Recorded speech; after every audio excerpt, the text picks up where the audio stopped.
Hi நண்பர்களே, what I eat இன் அ டேல இன்றைக்கி மார்னிங் பிரேக்ஃபாஸ்ட்டுக்கு நான் இஞ்சி டீயும் 2 ஸ்லைஸ் ஆஃப் ப்ரெட் தான் எடுத்துக்கிட்டேன். ஸோ எதுவும் சாப்பிட பிடிக்கல. ஸோ அந்த மாதிரி கொஞ்சம் சிம்பிளாக எடுத்து சாப்பிட்டாச்சு.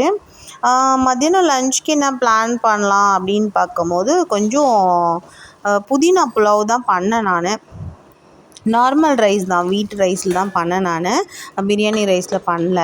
ஸோ பட்டாணி, உருளைக்கிழங்கு அதெல்லாம் போட்டு புதினா, கொத்தமல்லி, பச்சை மிளகாலாம் அரைச்சி ஊற்றி நல்லா புலாவ் டேஸ்டியாக பண்ணியாச்சு.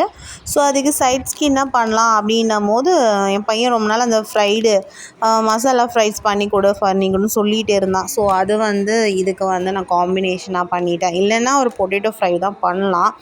ஸோ அவன் இந்த மாதிரி கேட்டிருந்தான்னு சொல்லிவிட்டு ஸ்டார்ட் பண்ணாது.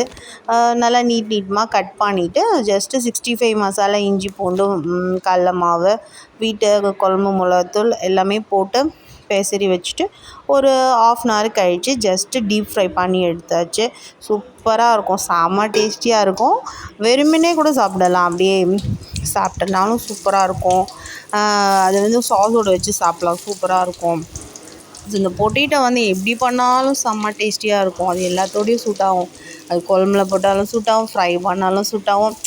பெஸ்ட்டு காம்பினேஷன் ஆஃப் எல்லாத்துக்கும் என்ன இருக்குது அப்படின்னா அது உருளைக்கிழங்கு தான்.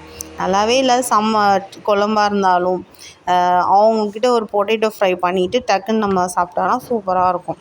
ஸோ அந்த மாதிரி தான் இந்த பொட்டேட்டோ பயங்கர சூட் ஆகிற ஒரு டிஷ்ஷு. அதோடு நான் ஸ்நாக்ஸ் கொஞ்சம் கேசரி பண்ணி கொடுத்தேன். அதையும் வச்சு மதியானம் லஞ்சு சிறப்பாக முடிச்சாச்சு.